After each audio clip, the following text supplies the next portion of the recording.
What's up? This is Lucky Loco with the Lucky Loco Show. This is day two of being out in the food truck. Day one was super awesome.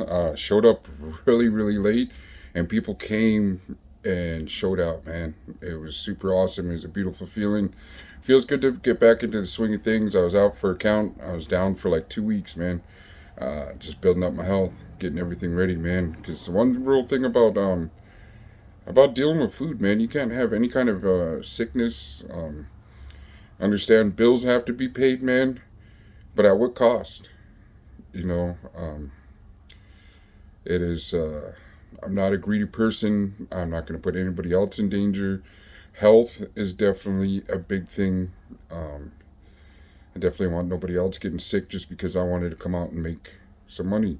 Understand 2 weeks is a long time to be down, but then also my lady's working. I can kick back, heal. You know, now it's time for me to get up and get out here and do it. Monday to Friday, I'm going to be out here in the food truck a few hours, man. You know what I mean? From, 11 to 5. No, I'd say about 11, yeah, 11 to 6, bro. Once it starts picking up, I could hire somebody again so I could start doing deliveries and stuff and whatnot out here in Yakima. It's, um, it's quite a journey. And this is what my whole thing's all about, is just bringing you along the journey, man, because it's, you know, not too many people are out here doing this, and I hope other people catch on to what I'm doing and start doing it too. It's all about facing your fears. It's all about continuing to grow, even when you get knocked down. I really don't see losing the restaurant as a big failure. It's a failure of the location, the timing. Uh, it was it was a blessing. Don't get me wrong. Would I rather be in the restaurant if I had a full crew? On here, I'm just making a couple items, and it's still hard work. And, but it's not as drooling as making, 7 items at once when a bunch of people come in and I'm doing you know, being a waiter, server, or being a server, the cook, the cashier, the dishwasher, all in the, the cafe or whatever wasn't too big. But still, when you get like 9, 10 people in there and you got to make all these different items with no tomatoes, no lettuce, just all these different moderations that you have. But I appreciate you guys tapping in, man. This is the journey. Like I said, man, I don't care. I am going to California. My lady's saving up her PTO. We're gonna go out there for at least about maybe probably hit Northern California first, and then um, once my lady's gonna come back to work, but then I'll probably come back down to come back down again, man, because I need to go represent. That's the whole thing. But for now, I'm just gonna be going around the Washington State area. I'm gonna call a few places and get things lined up because we're gonna be going to Tulalip, a few other places, and it's definitely it's gonna be awesome, dude. Like it's and I got my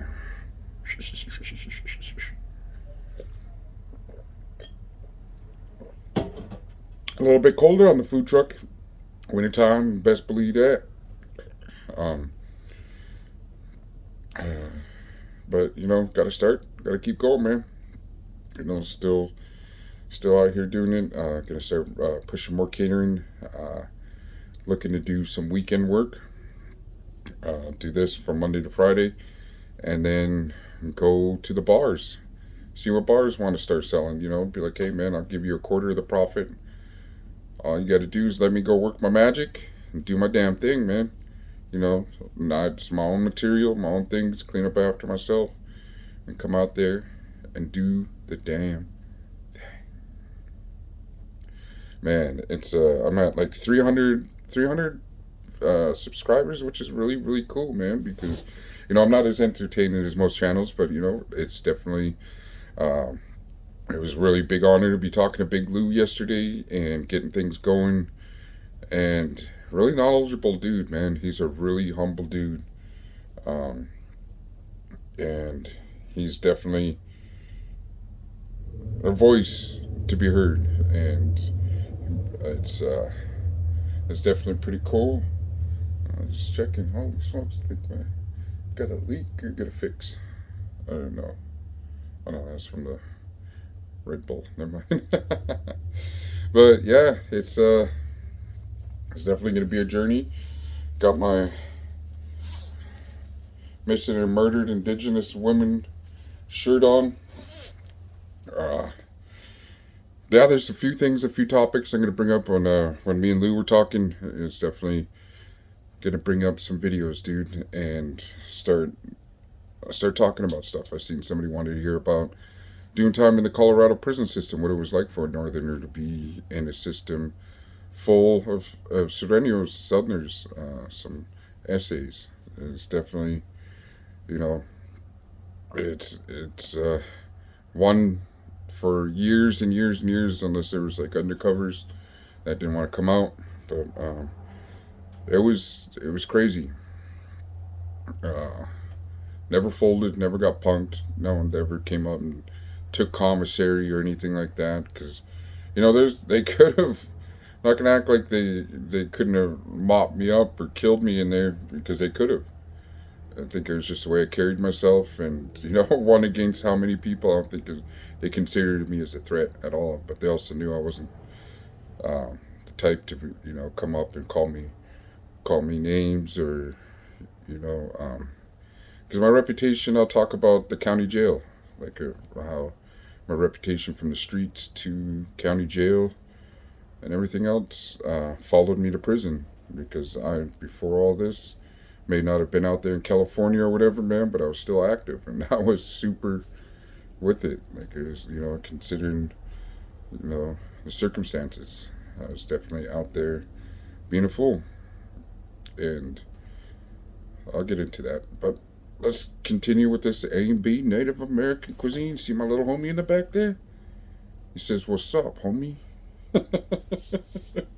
So when you see him, show him respect, eh? Look at me when you're talking to me. Oh, man. Just having a little bit of fun, man. As you can tell, I'm not as stressed. Do you see those bags are gone? Remember those fucking bags that I had? I was just completely stressed, man. I was always worried about making that rent, making that electric bill, making that gas bill. Now I got propane. They're letting me hook up to their electric system out here. Got the lights going.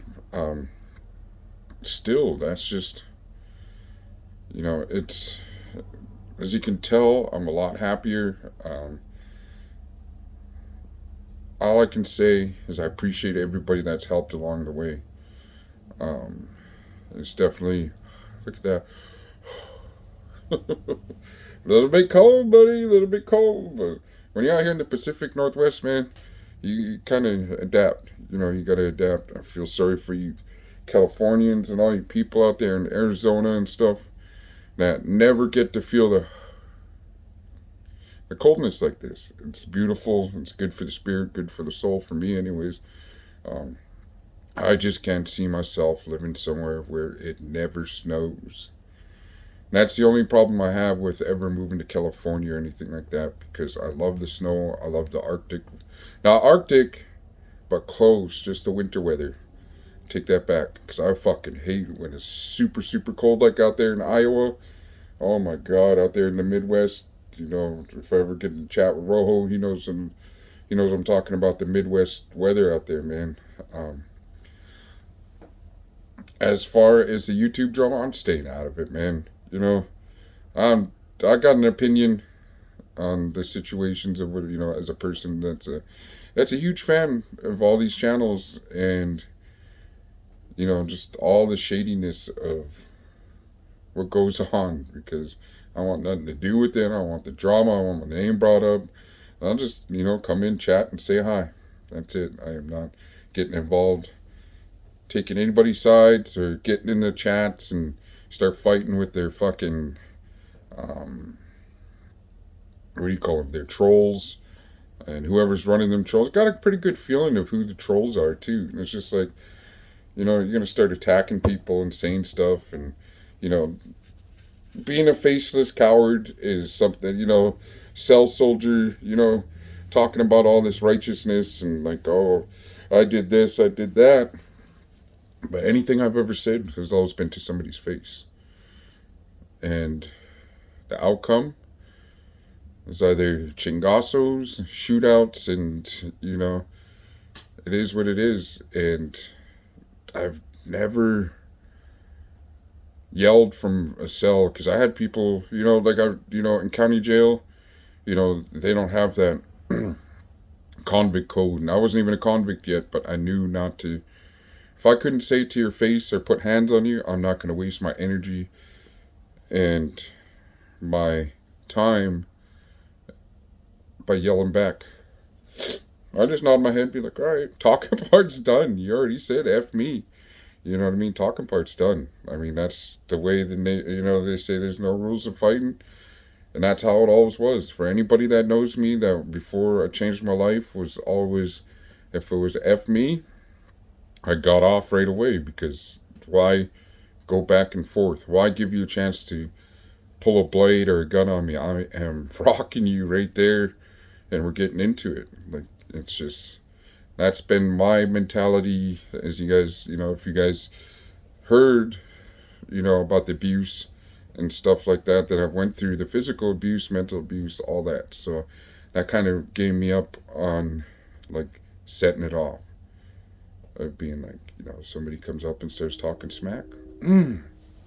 Get it right there. Talking part's done. I'm not going to say I won every fight, but, guarantee you that the person that did whoop on me didn't come up and say, hey, fuck you. I'll tell you that. And when you see each other, hey, I don't hold no grudge, man. When it comes to physical altercations, and I could be like, man, that dude busted me up. I can tell you this, I never got knocked out. But, I've been busted up pretty good. Jumped. That's when I feel it. When I see you, it's on. Walmart, anywhere. It was just, that's how my mentality was, like anywhere. You may not have tried killing me or anything like that. So when I seen you, it was on. Like, I would fucking, like, anywhere. Like, there's places where it was just like on my way to court, I seen somebody and got him. You know what I mean? It was after count. Didn't even know his name, bro. I just knew he was shooting at me. And as soon as that guard walked out, I walked in his room and got him bad. And I didn't even know his name until he pressed charges against me. And it was, then the crazy thing is, I see the guy in prison. I don't know. It was just, I'll get more into it. But yeah, there was a lot of,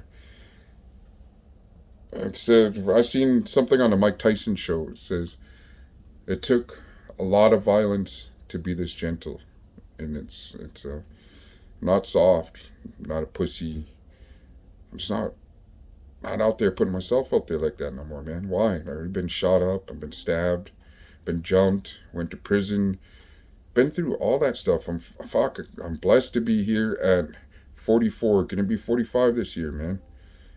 A lot of my friends are gone. A lot of family members are gone.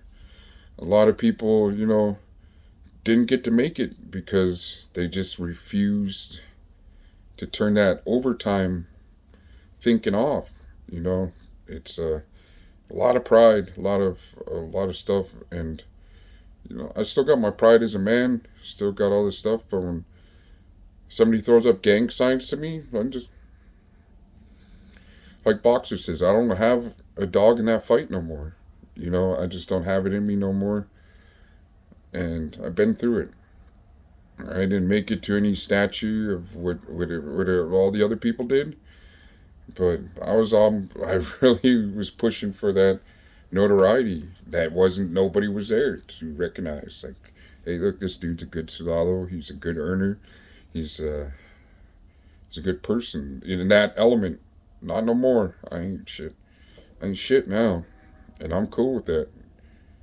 And I am super cool with that. And I'm a business owner. And on my way up, man. Just like how I was pushing for that issue to be like, them big homies and them yards. I was pushing for that and showing no fear. Motherfucker, I was scared in there. You know what I mean? But I didn't let people know it. You know, every day for the 7 years on that, I was there about 5, 6 years in that yard.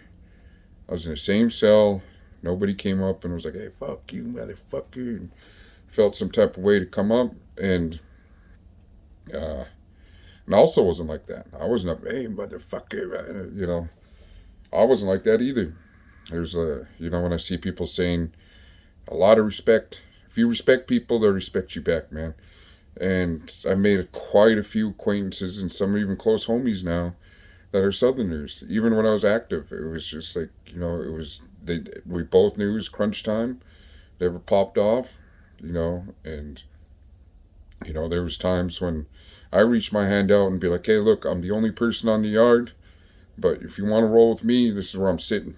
Come sit at my table, come chill." And then like, "Nah, I'm cool. I'm gonna go hang out here with the Denver people, the GKIs and stuff." It's all right, cool.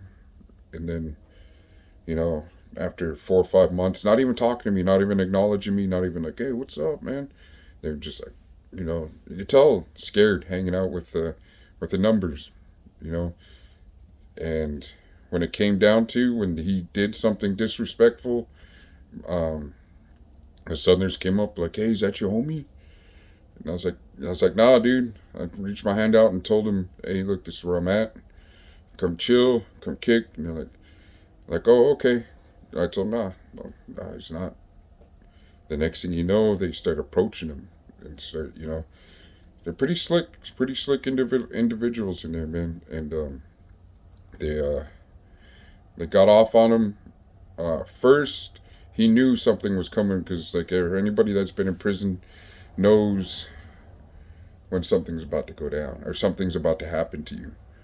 Not stupid. And the people that he was kicking with, like, "Nah, you can't sit here no more." And where'd he go? He tried to, you know, he came over and he was sitting at my table, and he was just sitting here like, "Oh, hey." It's like, "Nah, dude, fuck off my table." And he got up and left. You know, and about a couple days later, they got off on him. They didn't kill him or nothing, but they damn near they beat the shit out of him. And you know, there's sounds like, "Oh, well, you should have had his back," but you know, when I reach my hand out to you and you fucking slap it away, what are you gonna do? You gonna go set it off too? Like, you know, you chose the path to be with the numbers of people that ain't even part of who we were. It was just, "Oh, well, I'm with these Denver people. I'm gonna go hang with them." All right. And there's been a couple. There's another incidents too where this other dude came rolling up and he came up and he was like, "Oh, hey, I heard about you, bro. Can I come sit with you?" And I was like, he was in another unit. He was in East unit, so come cruising up out of South, come in, and he came up and we're like, "Hey, man, is that your homie?" So I don't know. Yeah, I think so because he was the only motherfucker that was like, "Hey," you know, and he was left alone. Okay, so you know, for one individual against a whole group of Southerners in there, you know, that to have that type of respect is cool. That's why I've always carried myself in a respectful manner, bro. Prison saved my life. It definitely got me to see people like, you know, who took that path. People like Gunner, or not, yeah, Gunner, Flacco made it to that level, and you see them people in the yard. There wasn't no NF, but you see other people. And then there was incidents where there was an older northerner in there. When I went to my points drop, and I went to a different camp, went to 4 Mile from Buena Vista, and there was an older dude. He was like my age now, fucking huge motherfucker, dude, and he has a lot of respect too. I just didn't want to be that dude, the coolest dude on the yard, hanging around with a bunch of kids. You know, because that's how I felt. Like I was still a kid. Like I don't care. You know, the adult. It, it was. I was like, man, I don't. This isn't what I want. And that's when I started getting to the mentality to where I'm at, to where it's just like, all right, I gotta change something, man. Started taking business classes. Started doing. Started reading all these books. You know, just all these different things like the Art of War. All these books that I read, and but I was using it wasn't for the mentality. You know, that I had to carry myself day to day in there. I just carried myself. I just knew I didn't want to be in prison, bro. Like even if the numbers were switched to where it was 400 of us on the yard, I don't care, man. Like it's cool that you can feel safe in numbers, and it kind of does. You know what I mean? Because when I went to 4 Mile, there was a grip of dudes there that were, you know, and they were like, you know, there's people coming from 4 Mile coming up and shaking my hand. Oh, you were over at Buena Vista, bro? And you know, they're like, what is it like over there? Because I think the 4 Mile is like a level 2 yard. And I'll get into that. I'll do a different story on that, but I'll just give you little bits of why I am the way I am now.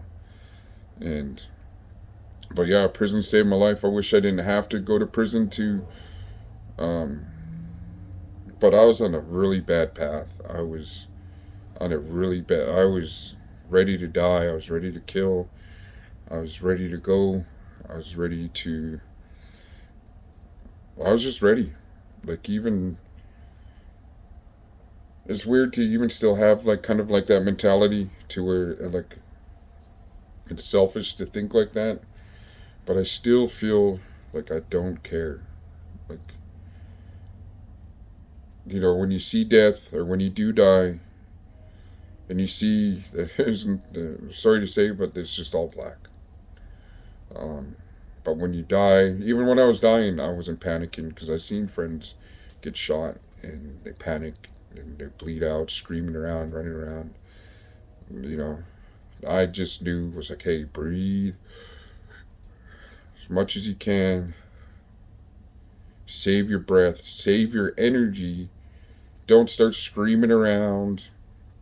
Don't start, you know what I mean? Um, it was just like I had to. And all I thought about was my son, how bad I felt for him. That's another story I'm going to get into too. Is I felt bad for my son because, um, like 4 months prior to that, my wife passed away from an overdose, and I'll get into that too. I'll get into like a lot of stories about the journey of who I am today, and that's why I brought up the embarrassing like child abuse. You know, it feels embarrassing, but it also feels empowered to get it out of my chest. You know, when I tell, and the only person I ever really told was the lady I'm with now, and just it was to me I felt embarrassed, like it was wasn't what what I wanted, but you know. Let's see, the fried bread should be ready. Woo, woo, woo, woo, woo, woo.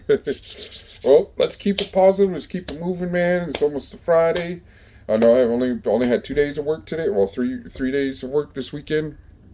But I'm getting back into it. You're gonna see more videos of me being here, uploading. I probably can't go live at this location because the internet sucks here. But you know, I'm gonna start going more lives. I want to get some more subscribers. I want to get the story out there, do more interviews with other Native American rappers, entertainers. Sober Junkie said he's down to do an interview, which I'm super honored. I love the guy, man. Don't know him. Rich DM turned me on to his music, and if that's another, I'll start posting up like musicians I stamp and approve that I think are super dope, and it's all about Native Americans, bro. You know, Gil's the voice of the Mexicans and the Calimac movement. He's doing uh, Gunners, Flaco Rojo, and Wild Situations is the voice of the Northern movement and their experiences. Chicanos, Uh, Rasa, they all have a voice. They all have somebody. So I decided to be that somebody for my people, you know, for my nation. And it's not as interesting as some of, there's no Hollywood making movies about, well, now they're starting to make shit about the reservation and stuff, but I just want to be that voice. I want to be that person to be like, hey, look, this is my experience. This is what I went through. And, everybody has a different story. Everybody has a different path. And I believe mine is definitely an interesting story. A Canadian coming to America and just staying. You know what I mean? Love my family up north in Canada, but I made a family here. I got a woman. I got children. Stepchildren that are my children. Sorry, it's getting cold. Gotta blow my nose. But yeah, it's definitely a place for me to be here and start representing. I'm not. The Pacific Northwest. I was born in Canada. Hey, not too far. I'm like 7 hours from family. I can go up there and go visit. But yeah, I'm ready, and I think the fry bread's ready to go. So I'm gonna post it. I'm open, man. I appreciate you, Rasa, Gente, Woods, Native Americans. I appreciate you too, man. I appreciate all you guys, listening to what Lucky Local has to say. Much love and respect. Thank you for tapping in. Hit that like and subscribe. And I'm going to shut them down, open up shop, baby.